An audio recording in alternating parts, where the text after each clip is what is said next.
It's going to intercede for you. It's going to speak on your behalf. It's going to say, oh Allah, that person used to take care of me. He used to feed me every day. He used to change my litter box. He gave me water.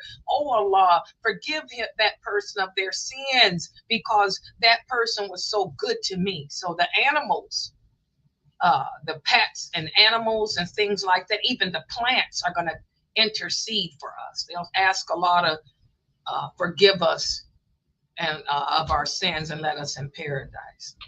Yeah, so there's no need to give them a funeral, because they're gonna you took care of them.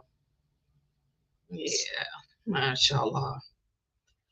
Okay, guys, for those of you joining, okay, you guys, I'm live now. You can hear me, right? I'm sorry I was late. I was asleep. I just woke up. God, I want some coffee now too. Oh, that's a shame. You wake up and you want some coffee. Okay, final exam. That's what this is on belief in the angels. Yes, I did. It's very important. That is, and I'm gonna tell you guys. I was talking to his other sister too. It's very important. People don't know that it's very important that we eat at least. We learned that in nutrition class, sister. This sister had the bariatric surgery 15 years ago when I had it. And that's one of the things that they teach us. You're supposed to eat something every 4 hours. Exactly. And that's what I'm trying to get back to that, because I don't eat enough. So I had protein. Got some fat-free cottage cheese. And I bought some fresh fruits, blackberries, blueberries, and strawberries. And, I've been eating that every 4 hours, trying to, because I don't have no appetite for that food. But yeah, I had cottage cheese this morning when I woke up this morning, and I ate some before, and then I went to sleep. Yeah, cottage cheese and fruit. Yeah. Yeah, I like blackberries, blueberries, and strawberries. You did too. Yogurt. Yeah, yogurt's good too. That's a lot of protein too. Yeah, any of those protein like that. Protein, fat-free cottage cheese, because there's no cholesterol in it. And also that fat-free yogurt, it has no cholesterol either. Exactly.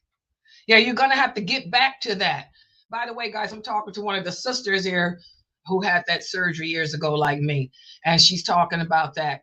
Yes, the yogurt and the cottage cheese. That's what we learned. Yes, that's no cholesterol in it. And it's fat-free. Get the fat-free kind. Okay. Keep your cholesterol free and fat-free. Okay. Y'all ready to get started? All right, let's Sister Laila, I'm not avoiding the test, but Maghrib just came in for us, inshallah. Yeah, go ahead. Yeah, I'm going to go and pray. Yeah, and while you do that, I'm going to start this off. Hold on. Can y'all see that? Yeah, this is going to be the final exam. Yes, let me start off with this supplication. In alhamdulillah, wa salat, wa salam ala wa rasulullah. Tonight, guys, what I'm going to do is give you a final exam to cover what we discussed about the angels in Islam. And then tomorrow, inshallah, I'm going to do my series on the jinn, because every time I talk about the angels, I have to go into the jinn, because unfortunately, the jinn have a role in our lives too. And then that's going to probably take me a couple of weeks. And then the third week, the week right before Ramadan, I'm going to do my Ramadan prep series, okay, to help everyone here to prepare you spiritually for Ramadan, because that's what we should do, prepare ourselves spiritually. And then for the whole month of Ramadan, my 6:30 classes will focus on fasting, because I want all the new shahadas to know. I've been doing this since 1986. Since 1986 on the internet, every day at 6:30. I will help you to get through Ramadan for the whole month, because what I try to do is keep my website streaming. I'll keep streaming. I'll try to stream for most of the day with you guys, so I can be here to answer your questions you may have about about fasting, and also all my lectures will help you to get through each day, what you should be doing during the day. We're going to talk about the things that break the fast, things that don't break the fast, so don't worry about that. Just like when you make Hajj, we try to tell people, don't worry about it. When you make Hajj, you have a guide. There's a guide with you, and his job is to tell you what to do each day and along the way, because it's a lot to take in. And the same with Ramadan. I always tell my students, don't worry about it. I will get you through each day. We will fast each day, Ramadan, day by day. And you will see it's not hard, because all you have to do is not put anything in your stomach, from until Maghrib. We only fast from Fajr. Okay, and when Fajr comes in, that's when we start fasting. Okay, you eat until that Adhan for Fajr. Okay, and then we break the fast at the Adhan. No, brother, that's Shiite. That's how you can tell who your Shiites are. Okay, you're a Shiite, right? There it is. The Shiites do not break their fast right. I'm sorry. We don't fast till sun to Isha. If you wait till the red disappears from the sky, what time is that? That's Isha. No, we're not Shiites here. We fast the way the Prophet sallallahu alaihi wasallam said. And that is until sunset, which is Maghrib. Maghrib is the Arabic word for sunset. Yeah, so we'll go over all of that, because like I said, a lot of you're following people on YouTube. You're listening to most of these speakers on YouTube, and many of them are Shiite, and you will be messed up. Your fast won't even count. Yeah, don't worry about it. I'll go over that with you guys. For all of you in that new Shahada group, Brother Edward. Oh, y'all can see me too, right? I got my phone thing here. Yeah. Oh, like this way too. Y'all got both. But anyway, yeah. So, yeah, I can see it on there too. You're typing now on that.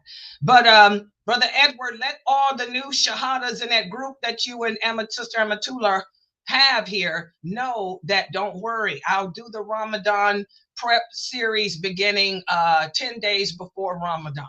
Okay, so you guys will know what to expect, what to say, and all of that to begin your fast and all of that.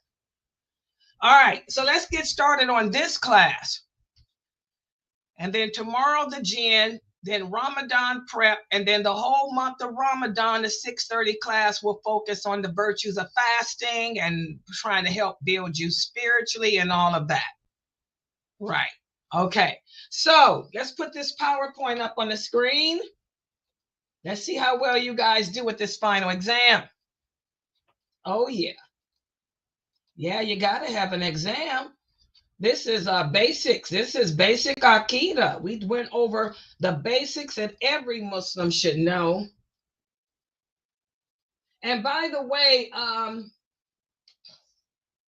did you the new Shahadas in that group? Did y'all get that my post that I posted for you guys?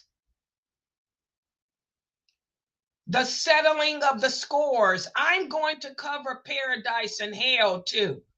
I'm going to go into my details of the tenets of faith, the articles of faith, before I take you guys back to Sheikh Kareem Abu Zaid's book, Diluting El Wala Wal Bara. Okay? So don't worry, I'm going to cover paradise in detail and hell too in detail. But I answered that question that one of you guys in the new Shahadas posted up about the settling of the scores. And I'm going to go into more detail, but to just answer so that even my students can benefit from that, that's in my Zoom room. They already know this, to be honest. When you cross that Sirat bridge, once you cross the Sirat bridge, there's another bridge too. But I never refer to the bridge because the Arabic name is confusing. I just call it the settling of the scores. The settling of the scores. The settling of the scores will occur on another bridge. Okay? That's not the same bridge as the Sirat bridge. Okay? And I do detail this in my series. And what's going to happen is you got to get across this bridge, this other bridge, which is the bridge that we settle our scores on. That means anybody in this world who you did an injustice to, you have to make up the amends with them, okay? Because Allah is not going to allow anyone in paradise who's harboring bad feelings of hatred or animosity against another human. So the animals, they settle their scores and they disappear, like we said yesterday. We too settle our scores, but it's that there's a separate bridge that's not the Sirat bridge. That's a separate bridge. And I'll detail all of that since you brought that Arabic term up. You know, I don't teach using Arabic. I use English, but I'll go over that with y'all in that series. But yes, did you get that, brother? Oh, okay. Okay. And this person that's asked this question is from Jordan. This is a Jordanian, but like I tell you guys, not all Arabs are Muslim. How many times have I told you guys that 30% of the Arabs are Christian? He's a Christian, Jordanian Christian. Yeah, so he asked me that question in Arabic. I understood what he was talking about. Because, like I said, there are certain Arabic terms that as a teacher we know. And he was referring to a separate bridge. He was not referring to the Sirat bridge. He's referring to the bridge that we settle the scores on. You got that, Sister Amatullah? And he didn't know how to say it in English. He's Jordanian Christian. He was Jordanian Christian. Y'all assume that he was just a Muslim that didn't know no better. He's Arab that wasn't practiced. Don't make assumptions about people. Like, let me talk about this for a second, guys. Don't make assumption about people. I keep telling y'all, Arabic ain't nothing but a language. It's not it's not a religion. There's a lot of Arabic people that are Christians like him. He just converted to Islam. And he was sent here to learn from me. Because the person that sent him here is a Daya too, who's Arabic too, who knows Sheikh Morsi, who is my teacher. And Sheikh Morsi to tell anybody that I'm his best student. So that's why he's here. Yeah, he's Jordanian, so don't take him out of that group. He's not some Arab Shiite or none of that. No, he's a real Arab Sunni Muslim, but he's a convert. Okay, you didn't know that? Yeah, I figured y'all didn't. So he was not being a smart aleck. Yeah, but I'll talk in detail about that. But to answer his question, yes, That's that bridge, that name that you gave, that's the name of it. I just don't use it, and the American Muslims don't hear that term much. They know about the selling of the scores, but they don't know that Arabic word that you use. That's all. They don't know that's the name of the bridge. All right. Okay. Got it? Y'all cool in the Shahada group? He is not a kafir playing games or a Shiite. He's a convert, Arabic convert. He was Christian. It's a lot of them. 30% of the Arabs are Christian. Yeah. Y'all didn't know that? Keep telling. All right. Okay, so yeah, you're welcome, brother. Your English is good enough. Your English is good enough, brother. Alhamdulillah. All right, because I understood exactly. All right, let's put this, this is the quiz. Let's get started on the quiz. We had to take care of that in the new Shahada group. Okay, this is the final exam on belief in the angels of Allah. So let's look at the first question. Real simple. What were the angels? What were the angels created from? And when were they created? Who can answer that? Anyone?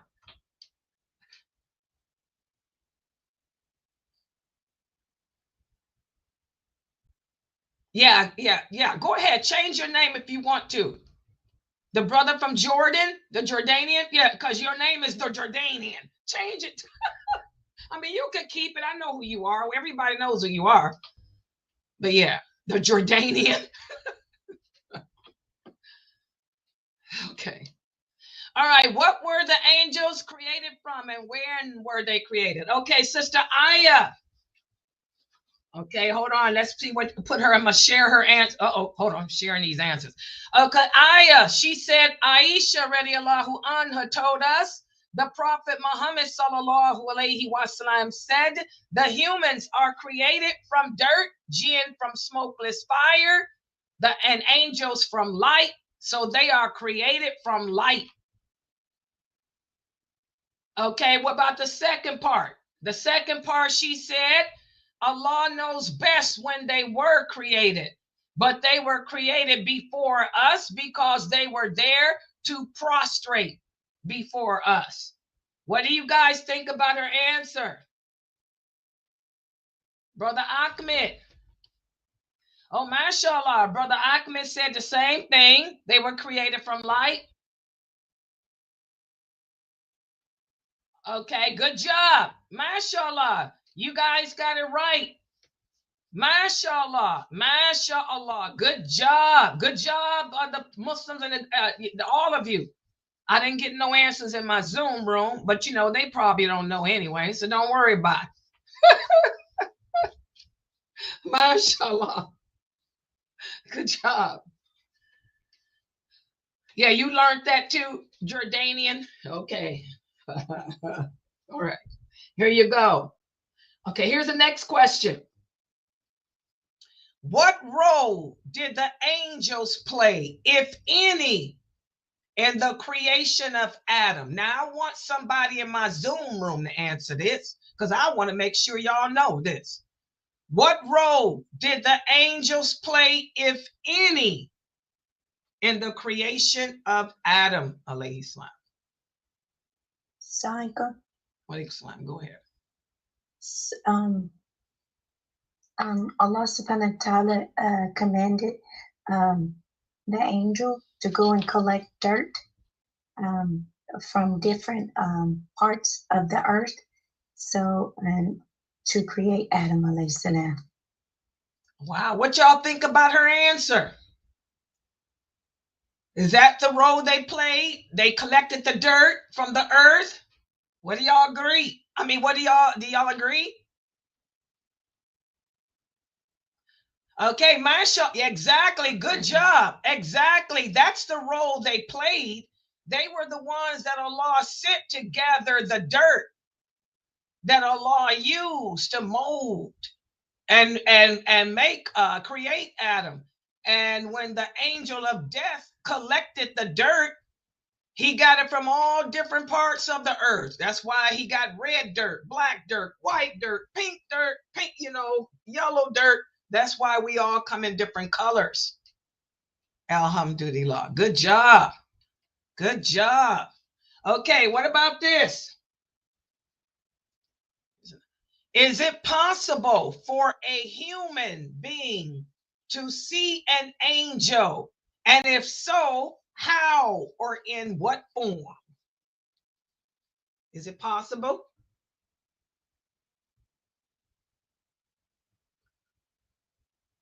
Is it possible for a human to see an angel? And if so, how or in what form?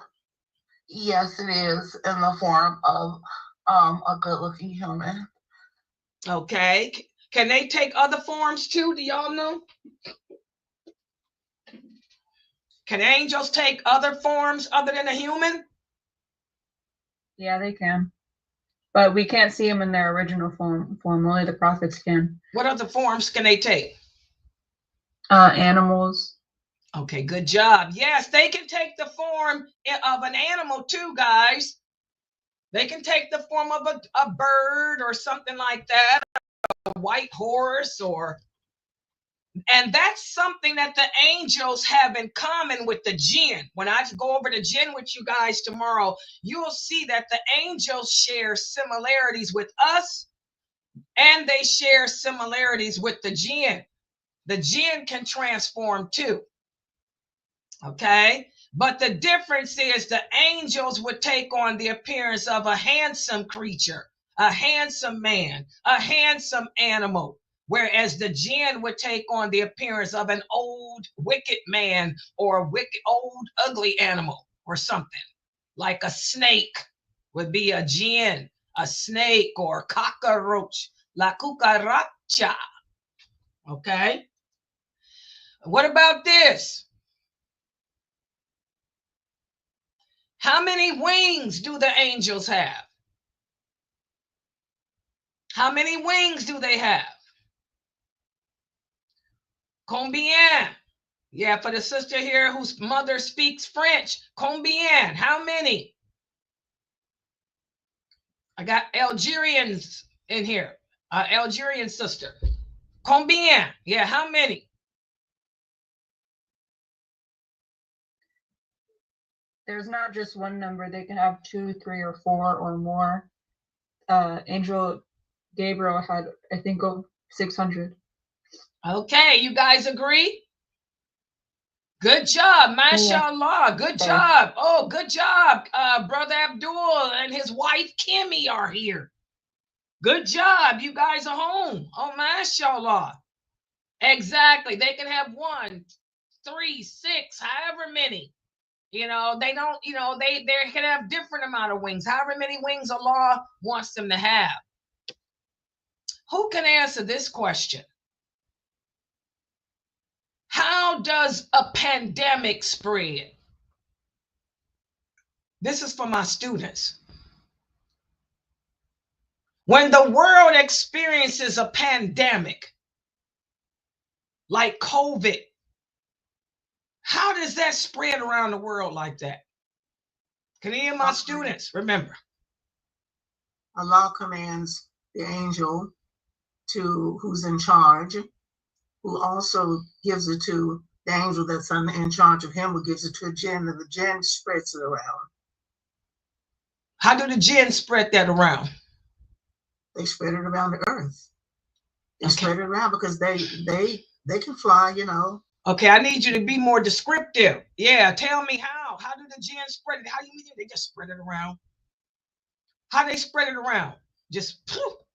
They fly around. Okay, yeah, that's what I want. I want y'all to be descriptive. Good job, Jamila. On the wings. Good job. This is what I need y'all to be able to communicate better.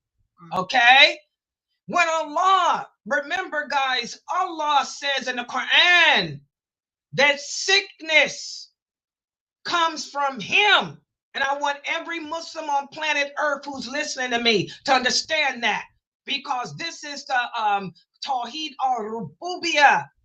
that you Muslims just don't get. That's why y'all protesting the qadr of Allah. That's why y'all boycotting and all this stuff, because y'all don't understand the lordship of Allah. Nothing good, nothing evil on this planet happens unless Allah wills it. He's in control. There is no power, there is no might other than Allah, Muslims. Allah sends pandemic. He tells you that. He sends sickness. He sends viruses. He sends the flu. He sends that. He creates it and he sends it. And the jinn are the ones, we're going to talk about that and I do the jinn. The jinns that fly in the sky. That's what I want y'all to understand. There are some jinn that have wings and they fly. Allah will send the pandemic to the earth by having the jinns that fly through the sky spread it through their wings. So that's how pandemic began. It comes from Allah. And Allah, look, just like he told us that he sent war, and he told us what to do when he sends war, and he didn't say protest his decree, boycott, or none of that. He said, fall back on your Aqidah and ask yourself, what are you doing to make him send it to you? That's what we're supposed to be doing. Okay? Well, just like he told us what to do in times of war, he also told us what to do in times of pandemic. He said, number one, what did he say do, guys? Let's see if my students can remember that. If there is a pandemic in your city, what did Allah tell us to do when he sends it? He told us to stay in that city and not go over to the other one. Yeah, stay in your homes. And what else? Go around thinking it's a conspiracy from man? Do we go around thinking that it's a conspiracy from man to destroy us and the power of the government to put beams in us? Do we do that? Good job, Ahmed. What does Allah tell us to do? He says, stay in your homes so as you don't infect others. And be patient, because I never, listen to this. This is the Quran. Allah says, sickness and disease come from me. I send it. And it spreads through the earth on the wings of the jinn. He said, when I send it, be patient, because I never, ever send a sickness, nor do I ever, listen, Muslims who don't believe in medicine, y'all think it's a conspiracy against the black man and against the Palestinian and all that nonsense. Allah says, I never send a sickness without sending a treatment. So be patient and take the treatment when I send it. And then maybe, he says, maybe I'll also send you a cure. The good example that Allah speaks the truth is the COVID. That COVID hit the entire earth. Allah had those jinns spread it from China all over the entire earth. People were dying. People were surviving. People were told to stay in their houses, like Allah said do. But as quickly as the COVID came, doesn't Allah speak the truth? He sent the treatment. And less than a year later, less than a year after COVID hit the earth, Allah kept his word. He sent knowledge of the treatment to the CDC, which Dr. Asim works with too, and other places. He gave them the knowledge of how to treat it like he promised. So that's when the boosters came out. Oh, I take them. I take every booster. I'm up to date. Are you up to date in yours? Because I believe La ilaha illallah, and I'm going to obey him. Okay? So he sent the treatment, the booster. Now, there is no cure for COVID yet, but like Allah said, look at us now. The COVID ain't gone nowhere, and it ain't going nowhere. It's just like the flu. It's not going anywhere, but at least it's controlled.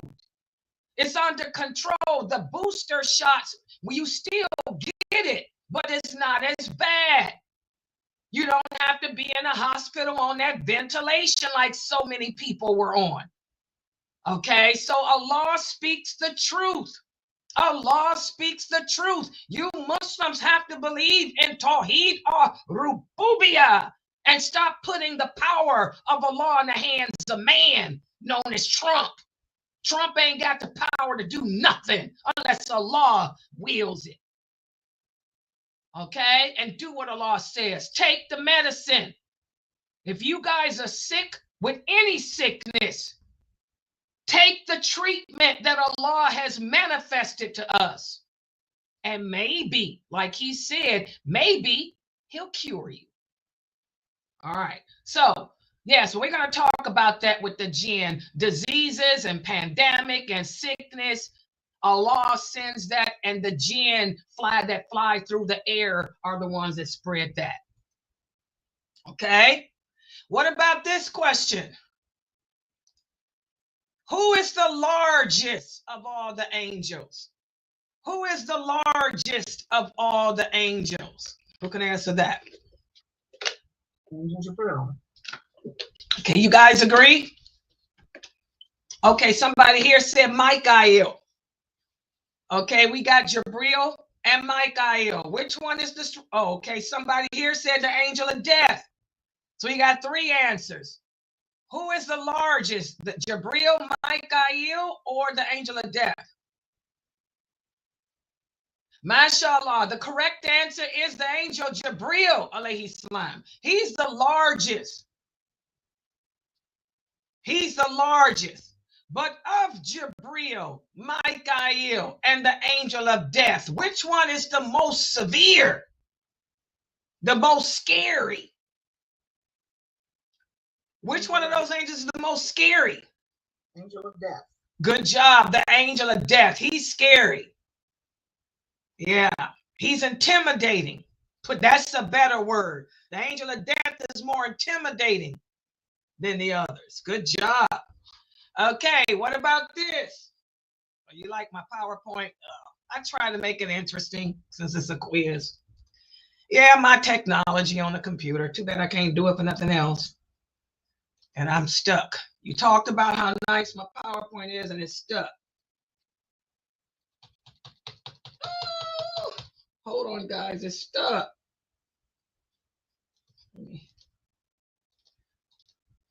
My PowerPoint is stuck. Wait a minute, let me hit this. Uh-oh. I disconnected.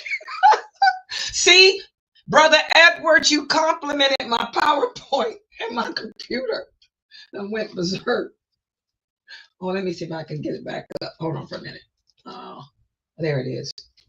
And I need to, be honest, I ain't never did this before.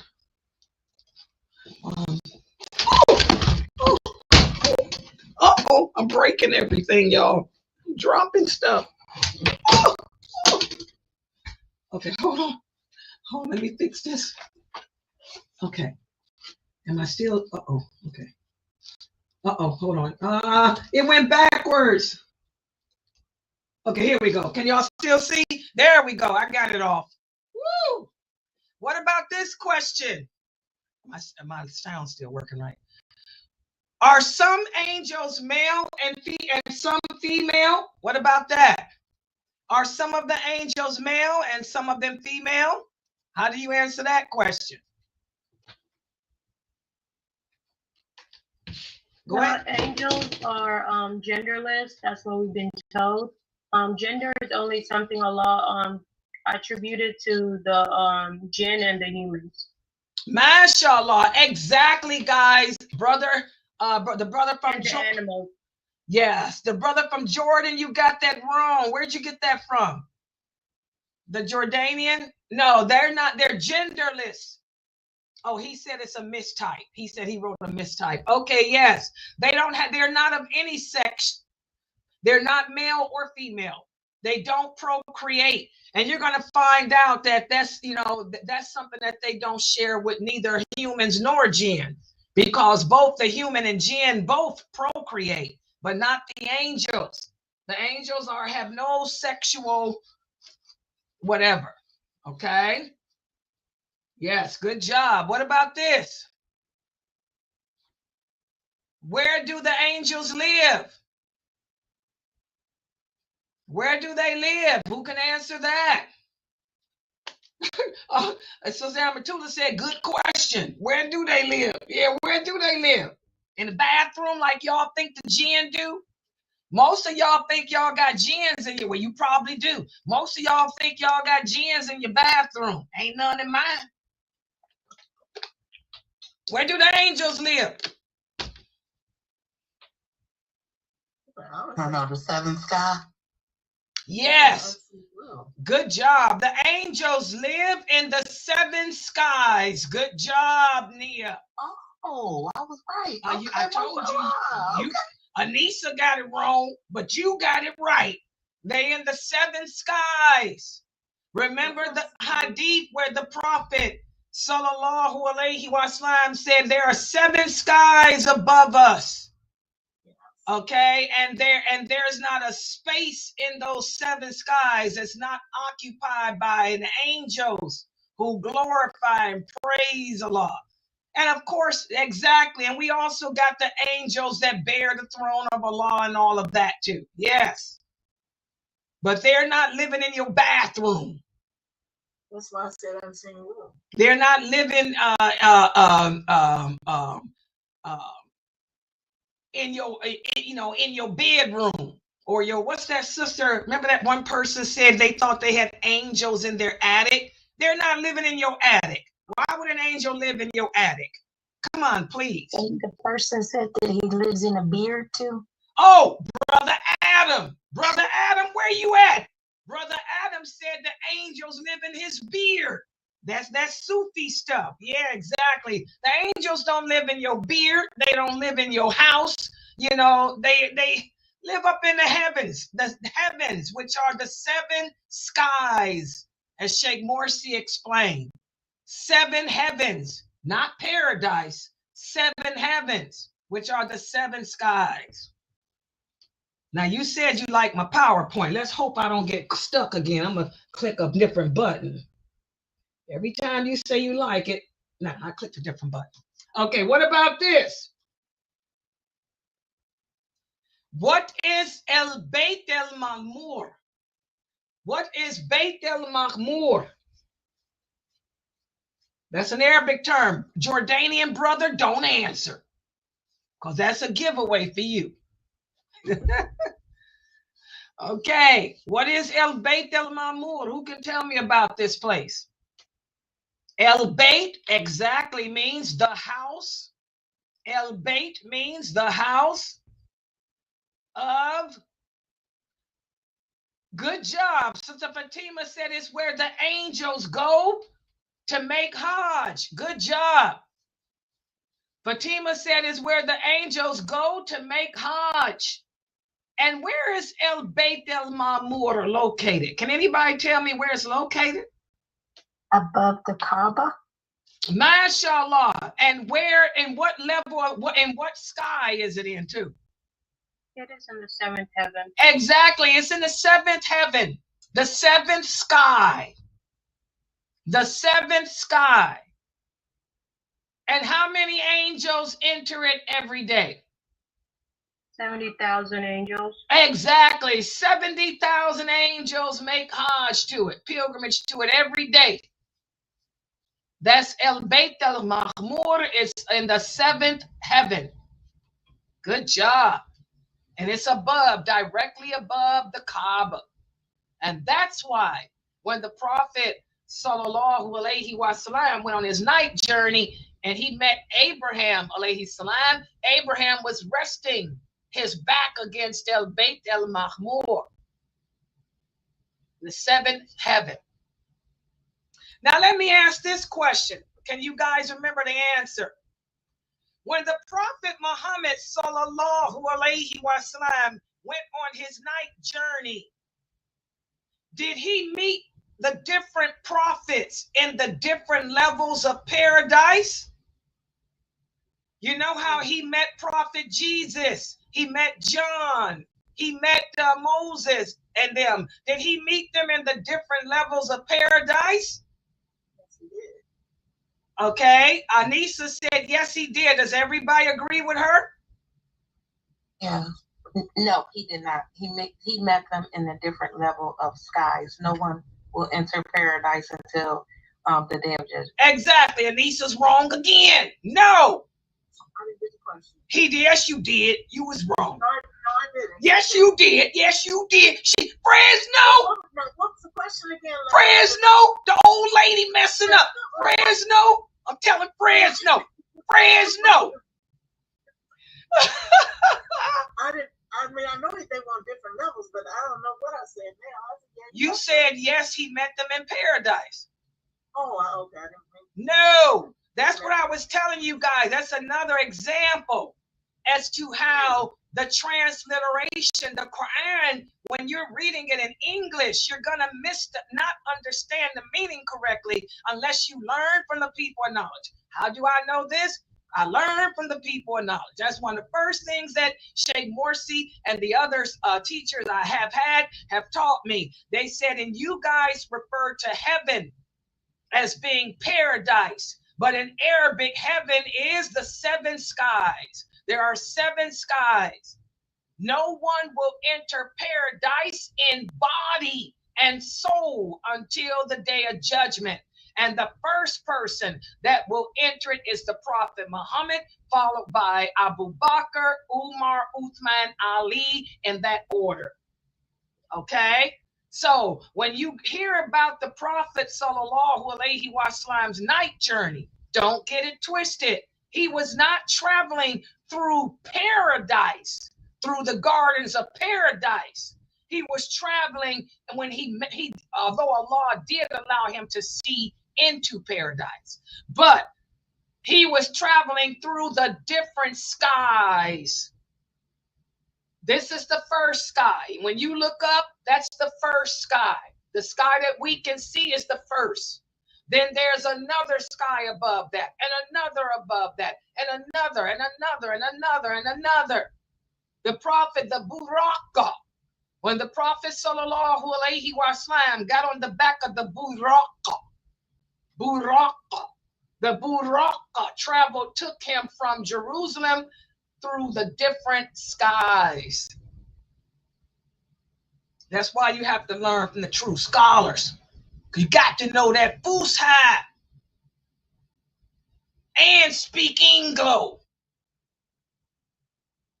Because not everything translates properly. And let me talk about this for a second too. One of the new Shahadas,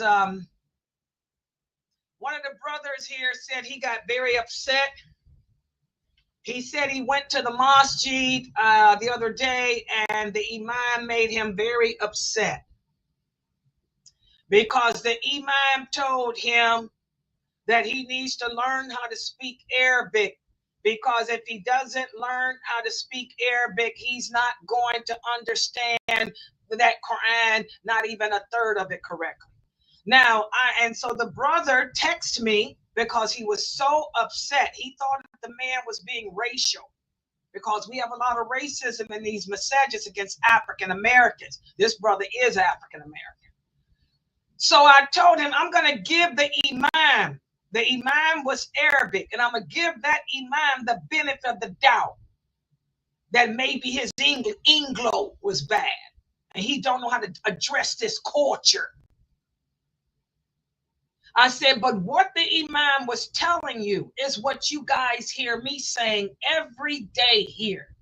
You have to know to truly understand what Allah is saying to us, you have to know that Fusha, or at least have a teacher that can teach you the proper transliteration of the meaning.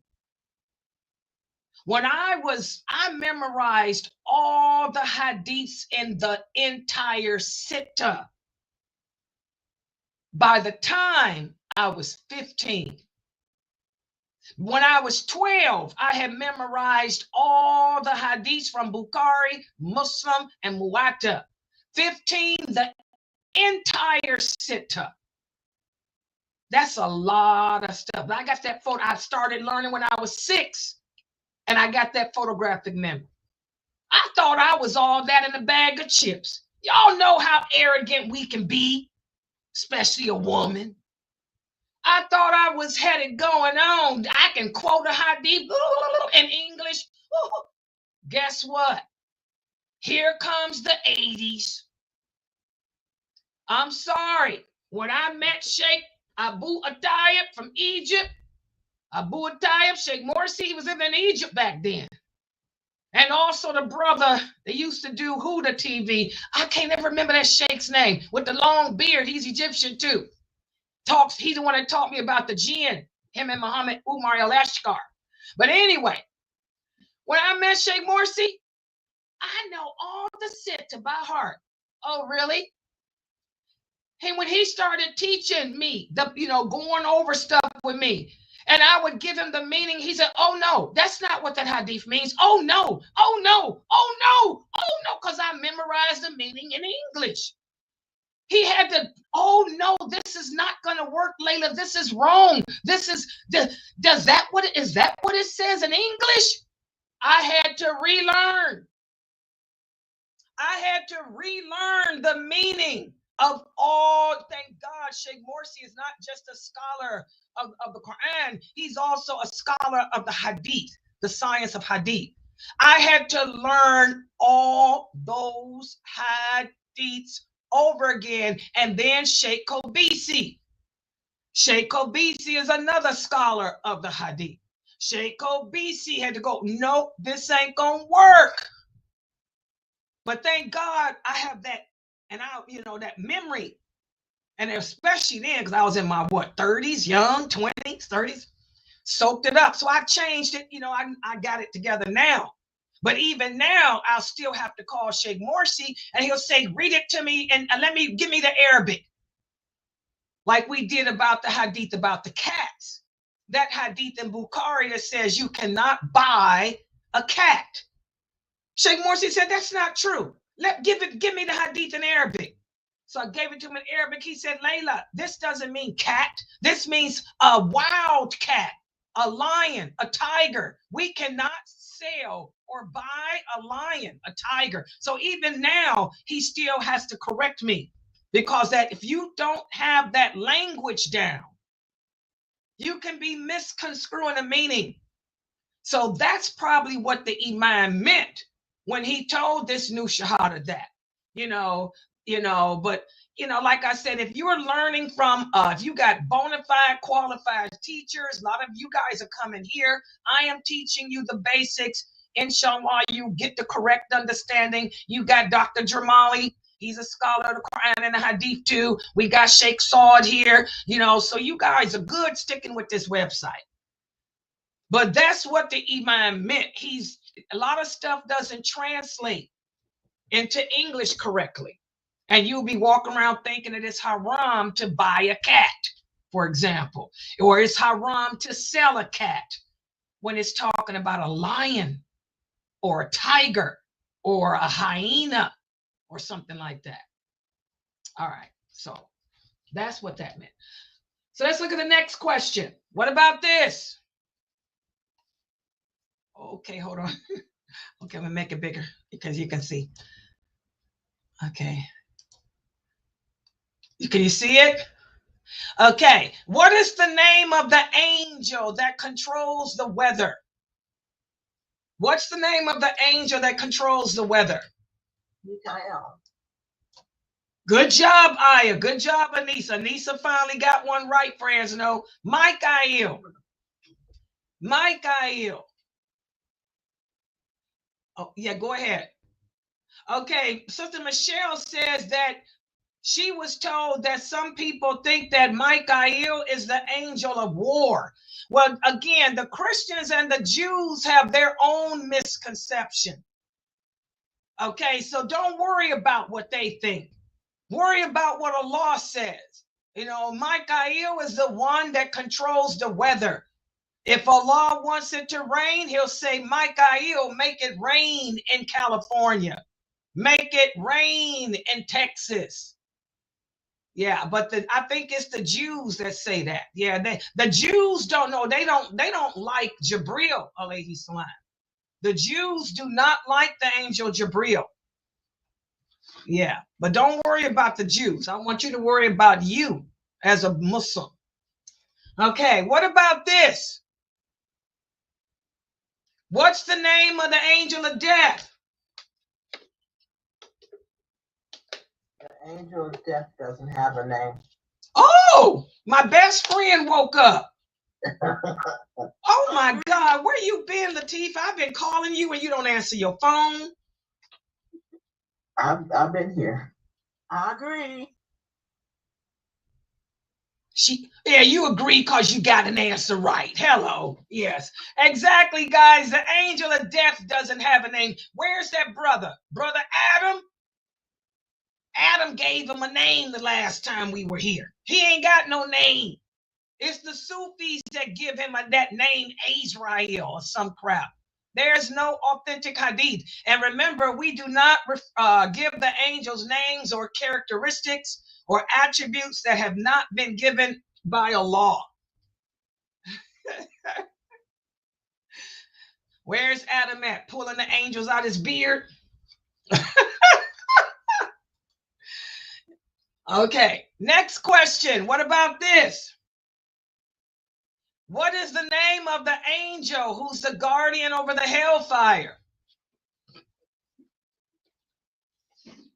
The angel that's the guardian over the hellfire. What's that angel's name?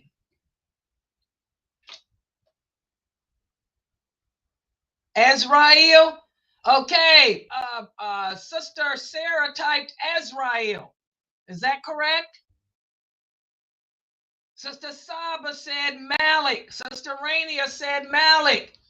Lisa says Malik too. Okay, good job, Anissa. Finally, another one. Good job. Carol said Malik too. MashaAllah. That's the one that's over the hellfire. This Ezrael. Another way you can tell if a person comes from Sufi teachings.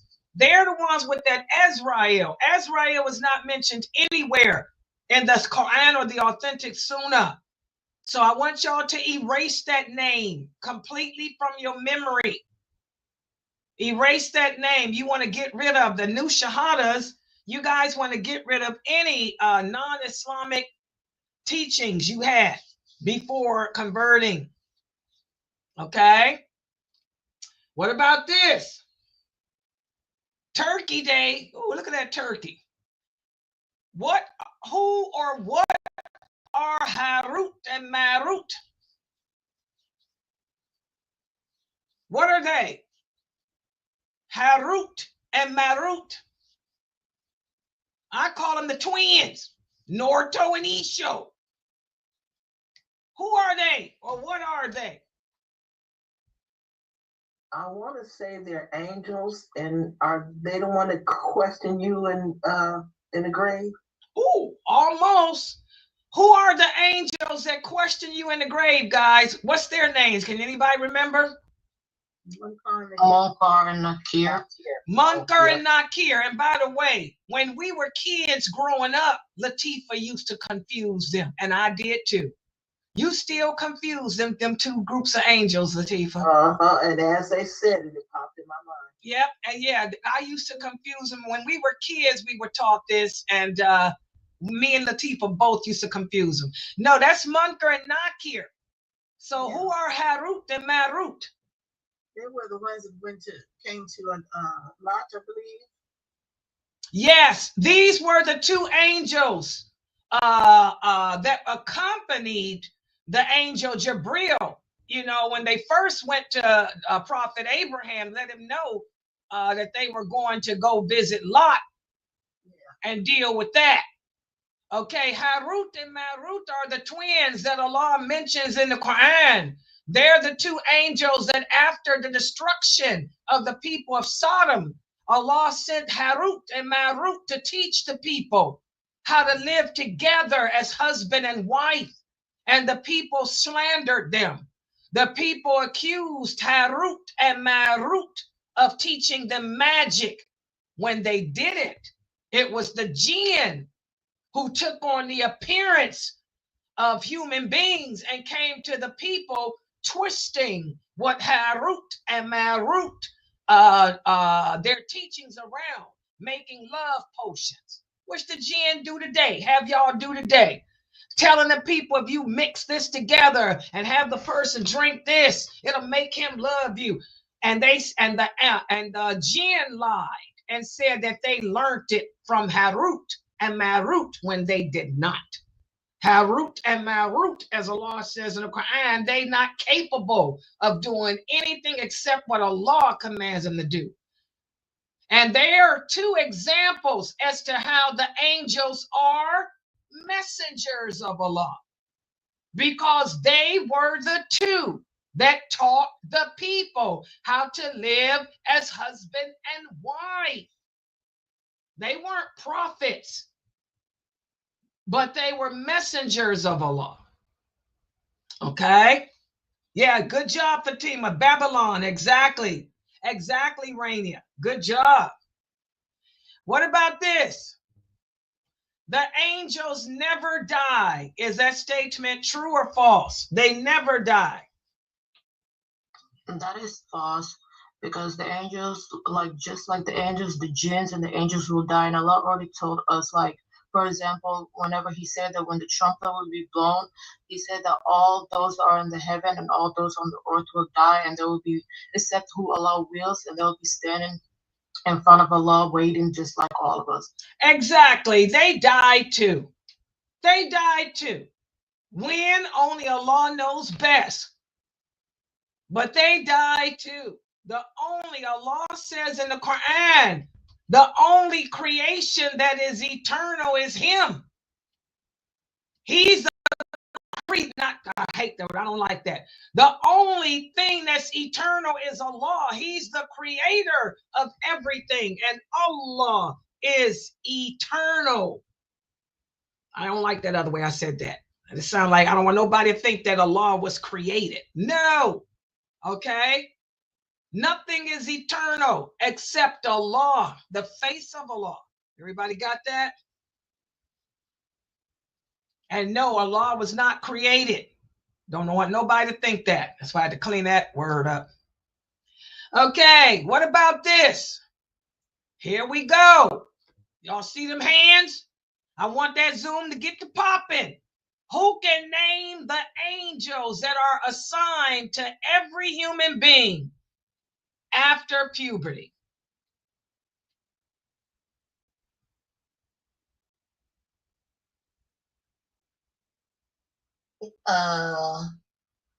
The angels to the right, the left, and the... You say right and left. What you mean by right and left? To the left, Beyonce on style? your right side and your left side. What do they do? Go ahead, please. So I know that they write down the good deeds and the bad deeds that you do to report to Allah. Okay, go ahead. Was that Laila? Go ahead. It's me.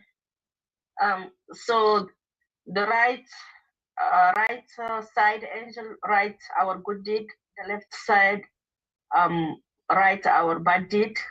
The front angel and the back, and the one assigned to our heart. Okay, what do the ones to the front and the back do? They protect us from anything that Allah did not decree for us to happen to us. Okay, and what does the angel assigned to your heart do? The angel assigned to our heart is the one that inspire us to do good. MashaAllah, I love her. I like to hear Omar Hair talk. You know, she's from Niger, Mali. I got 3%. 3%, Ma. What's our people again? Are the Turika, right? We're the Turika, right? Yeah, they're Tariq. I'm just trying. Yeah, she's Tariq, like me. We got the Tariq, the people that make the pretty faces. I got 3% of that in me. Hello. I love her accent. Alhamdulillah. MashaAllah. Yeah, it does. It sounds Arabic, doesn't it? Yeah, the brother here said from Jordania said sounds Arabic. Yeah, it sounds Arabic. Yeah, she memorized the Quran by heart. All my African people here have. Yeah, she can go head to toe with any dude. Mm-hmm. She can recite. Yeah. Mm-hmm. He said, yeah, mashallah. Exactly. She got them all. She got them all. And that angel of the heart is the one that inspires you. That's the one that's important too, because those good inclinations you get to do good deeds comes from that angel of the heart. Oh, okay. Yeah. Okay. The sister here, who can answer her question? The one of the new Shahada said, if you are a woman, did Allah assign female angels to you? And for the man, male angels, what do y'all say to that? No, there is no gender. Exactly. No There is no gender. gender in the angel. Exactly. The angels have I no really gender. like the angel story, Sister Laila. I Yeah. have books knowing the angel, knowing Allah. I read it to my kids yesterday as well. So I really like the story that they do. SubhanAllah. Exactly. I Mashallah. love the story of the angel. Exactly. Me too. I Me enjoy too. it so much, mashallah. By the way, did your brothers get married? The two that was sitting on that couch, that other one, did those two brothers get married? Which one? The both of them. Remember No, the two that was sitting on the no, couch? one is married. My uncle, you want to see, right? Yeah. Did he get married? Yeah, one is married, but the other one is not married. Okay. Yeah. Alhamdulillah. Yes. Yeah, she's Turika. Yeah. Alhamdulillah. Alhamdulillah. Yeah, they make those, the men make those pretty faces. Oh God, yeah. Yeah, African culture, you know. But anyway, yes, guys, that's what that angel in the heart does. Now, remember the hadith that we went over. Yeah, most of my students are from Africa. All my people in Zoom room, these are Africans, guys, real life. They all married too, so ain't none of that happening. Everybody in here is married, but these are all my sisters. They my students. Look at it, it's a bunch of them. I got a few that's American, but most of these are they from all over Africa. From Nigeria, I got Somalis, I got Nigerians, Ethiopians, Mali, Ghana, Senegal. I got every country. The one that I can't never pronounce. I got 1% of that in me too. Yeah, and these my Africans. There they are, bunch of them. But anyway, here we go. Remember the hadith that we went over. Yes, two days ago, when I did the Mekkositic Tafsir class. Remember that hadith when we were speaking about what happens at death? No, that was the other class. We were talking about what happens at death. How 3 angels come to you. How the angel of death will come to you with at least 2 other angels. Okay? And remember, we talked about what happens to the person that dies in good standing and what happens to the person that dies in bad standing. And that hadith read in English. The transliteration of the meaning in English said, when the angels pull the soul from the believer, the angel at that person's head. What does that mean? Does that mean that there's another angel assigned to our head? This is why we have to be careful with transliteration of the meaning. Remember, I told you guys to remember that hadith because I was going to put it on the quiz. I told y'all think about it. When that hadith, when you die, if you die in good standing with Allah, you're going to be scared. Every one of us, like the prophet said, none of us will not experience the pangs of death. All of us will be afraid you will be able to see the angel of death coming, and those other two with that thing in there, that cloth in their hand. You're going to be terrified.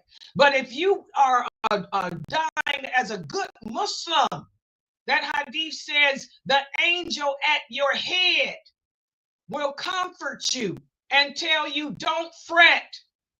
Don't fret. They're going to take your soul, but Allah is pleased with you. Does that hadith mean that we also have an angel at our head? How would you guys explain that hadith? Anybody? This is why we got to be careful with this English. What does that mean? Come on, wake up, all of you people on Zoom. Anissa, where your tongue at now? Well, I mean, I know that you talk. Well, I learned how. What about the part where it says the angel at your head? Yeah. Does that mean that there's an angel at our head, or what? Isn't that the angel that was accompanying us in our hearts? That angel that's with us. He stays with us. Close. Yeah, I mean, that's all I can remember. Okay, well, she's got it kind of right. Okay, when it said the angels at your head, it's talking about the angels that were your good deeds, the angels that wrote down your bad deeds. They're right over us, so they'll be the ones to comfort us. They'll say, don't worry, Allah's getting ready to take your soul, but don't worry, you're going to go in good. It's a good thing. They'll calm you down. So that's not an extra angel that Allah throws on top of you when you die. No, those are the angels that were already assigned to you. They will sit there. They'll also be with you in the grave. When I talk about death, those angels that were assigned to you, they will also be with you in the grave to comfort you. When you and Munkar and Nakir come into you in the grave, if you died in good standing with Allah, those same angels will comfort you because you're going to be terrified. They'll say, it's okay. What's the hadith? We were your companions. So y'all remember the hadith now? We were your companions in the world, and we will be your companions now in the hereafter to help you get through this. So that's the beauty of these angels that's assigned to us too. They never leave us until we die. Then when we die, that's when they leave us. But before they leave, they calm us, and then they'll come back to us when we're in the grave to comfort us, and they'll say, come on, we were with you in that world, and we'll be here to calm you and help you get through this. But that's only for the believer. You died in bad standing upon some sins, you got some issues. Yeah. Okay, let's see, is that the last one? Let me think. I think I got one more. What about this? What do the angels of mercy do? What's the purpose of the angels of mercy? What do they do?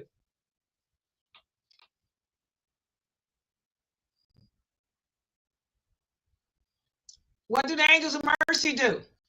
They come to us. They come to us when we're remembering, like we're in class today. They're with us. They're flopping their wings. They're telling Allah, they're making doors for us. Good job. And good job, Mina. The angels of mercy are always making dua for us, guys.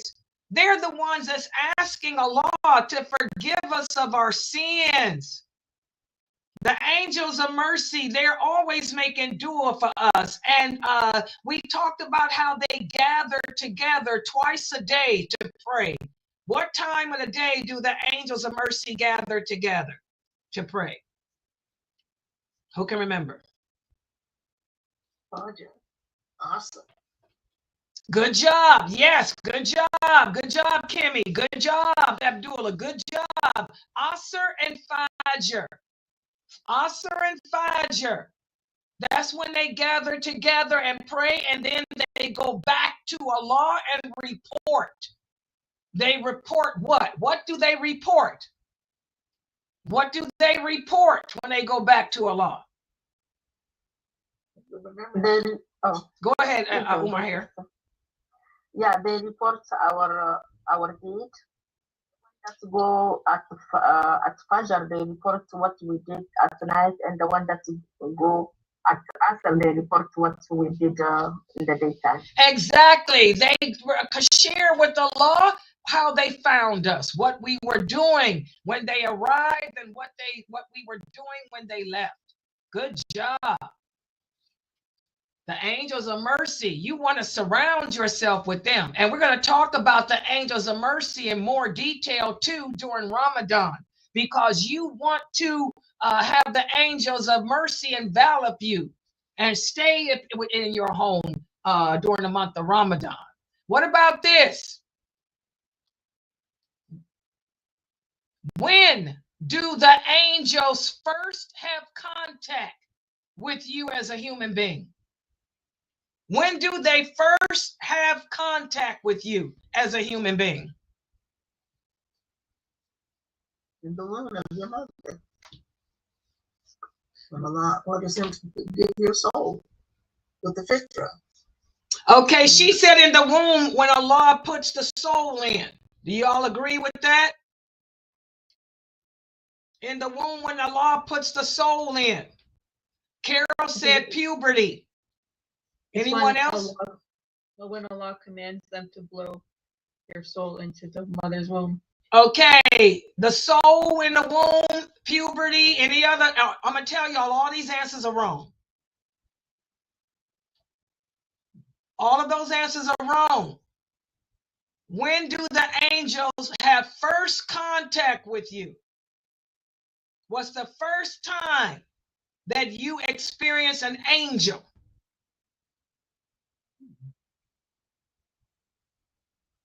You guys have to think outside the box. You got to use, most of you guys are left brain people. You got to use your right brain and look at the big picture.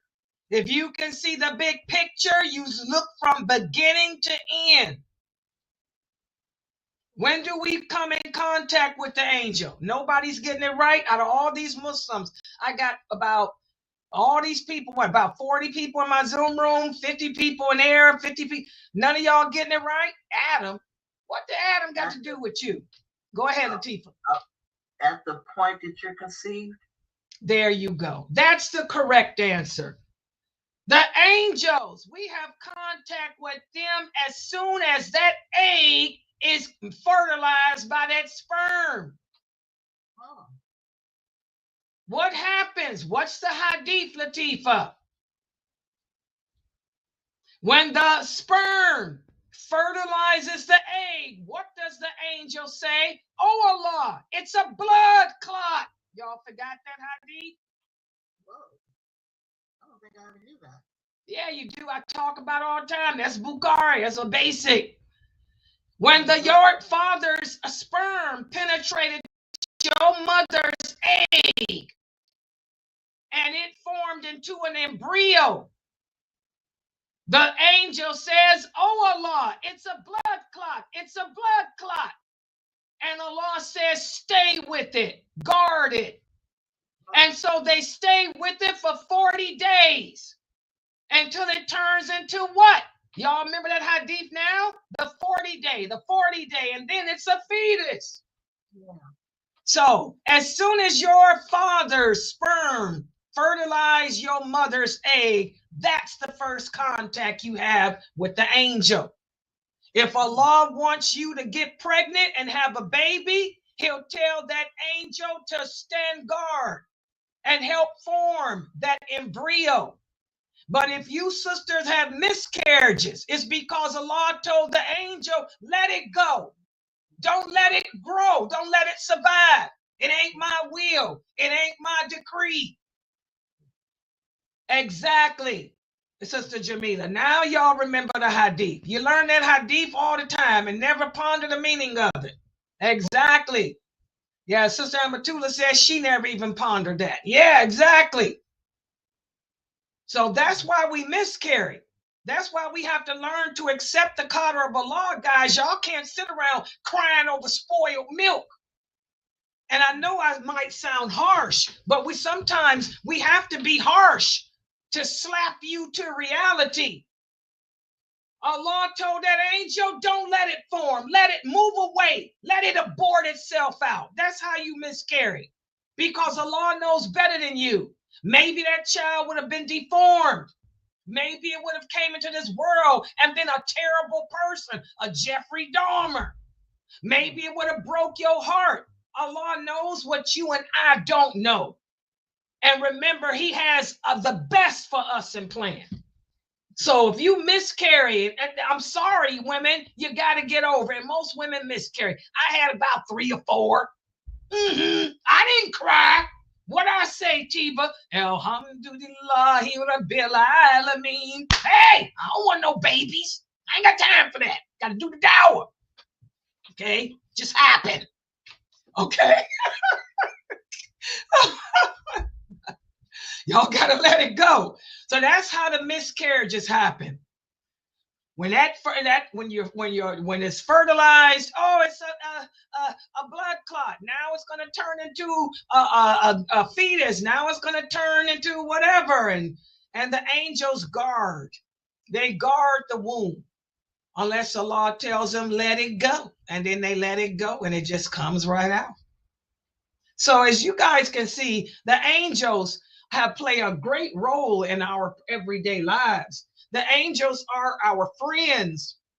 The angels make dua for us. The angels are the ones that's going to help us through that grave, help us at death. They help us in life. How many times were you walking down the steps like me and you slipped and fell but you didn't hit the ground? Something to put you back up on your feet. Boy, it happened to me a lot when I had my knee surgery. I live up on the 3rd floor. Y'all know how many times that I should have been killed because I fell, but I never hit the ground. I was stopped in slow motion and set back up. Those are the angels assigned to the front of you. How many times you go back in your chair and you should have fell out, but you stop and something put you back up. Those angels in the back of you. How many times were you under attack? Somebody was trying to hurt you, but every time they walked up on you, something pushed them back. Something pushed them back. That's the angels. They are our friends. You know, they're the ones that pray for us. They're rooting for you. They're rooting for me to come out successful in this world and the hereafter. All right. Any questions or comments? Tomorrow I'll start the jinn. Pass it on to people. We'll do the jinn in detail. Okay, how do I learn all this? Okay, well, I've had, like I said, a lot of teachers. As far as the angels and jinn, Umar el-Eshkar was one of my teachers. May Allah forgive him of all his sins. Ameen. He's not living now. He was a well-known scholar back in the days. He was a student of Sheikh Uthaymeen's. Or was it Ben Baz? I think he was a student of Sheikh Uthaymeen. Yeah. He was one of my teachers, and he didn't speak English. It was hard for me to learn. I had a translator, Jamal Badawi. You guys might have heard of Jamal Badawi. His sister-in-law was my translator. She's Egyptian too. Egyptians are the best, you know. I learned about the jinn and angels from him, and also, I can't ever remember his name. The brother used to who the TV. He's Egyptian too. He lives in Qatar, long beard that comes all the way down. The jinn doctor is what we call it. I learned about the jinn from him. Most of what I learned about the jinn came from him. He's also best friends with Sheikh Morsi. Him and Sheikh Morsi are best friends. And of course, Sheikh Morsi is the best teacher I had because he broke everything down even better. Taught me all about this stuff, the hadiths, paradise, hell, English, the meaning from the Arabic, all that is Sheikh Morsi. Everything is Sheikh Morsi, really. But I loved Umar al-Eshkar, and I loved the brother from with the beard. I can't remember his name. I can't remember his name. The Jinn doctor. Yeah. Yeah, he's the one who taught me how to expel jinn because I work with jinn. Yeah. All right, guys. Okay, so I'm going to log out for right now. The next class, yes, inshallah. I don't have a headache today. I went back on my medication. Yeah, I was stopping the Lexapro, Sister Sanette. Yeah, but I went back to it. I'm going to stay on it. You know, I think that I ain't taking but 5 milligrams of it. So that's what was causing the headaches. I had stopped that Lexapro. I went back to it and I feel good. I feel like my old self now. Yeah. So inshallah, the next class is the prayer. We're going to talk about, new shahadas. Pass the word. Brother Edward posted up on that group that, your wife is listening. Assalamu alaikum. Wait a minute, he said his wife wants me to give. Assalamu alaikum. How are you, sister? It's so good, to have your husband here maintaining this new Shahada channel. And may Allah bless you and him with the best of this world and the hereafter. Ameen.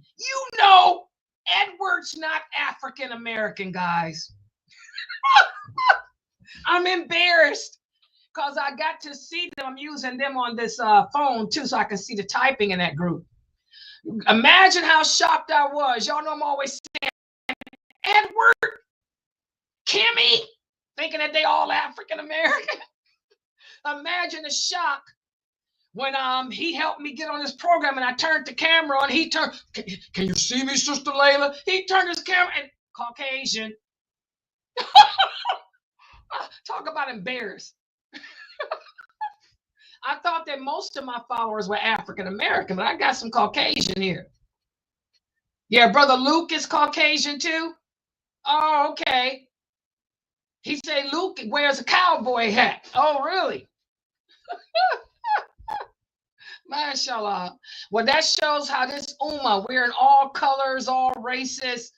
Long as the message of the truth is getting out, that's all that matters. What brings us together is La ilaha illallah. Who cares what the color of our skin is? Okay. MashaAllah. All right, guys. So post in the group that I'm going to teach about the things that will invalidate your prayer. That's going to be the 9:30 class. Yeah, the things that if you do it while praying, it will break your prayer. And I'm going to answer that question, Brother Luke. The question about laughing. Does laughing break your salat? Who was you laughing at? Somebody pass gas? It happens. It happens. Somebody broke wind and you cracked up. It happens. Oh, a lot. I'll answer it in the class. All right, guys. Subhanaka Allahumma wa bihamdika ashhadu an la ilaha illa anta astaghfiruka wa atubu ilayk. Every time I teach that, we always get that about the winds.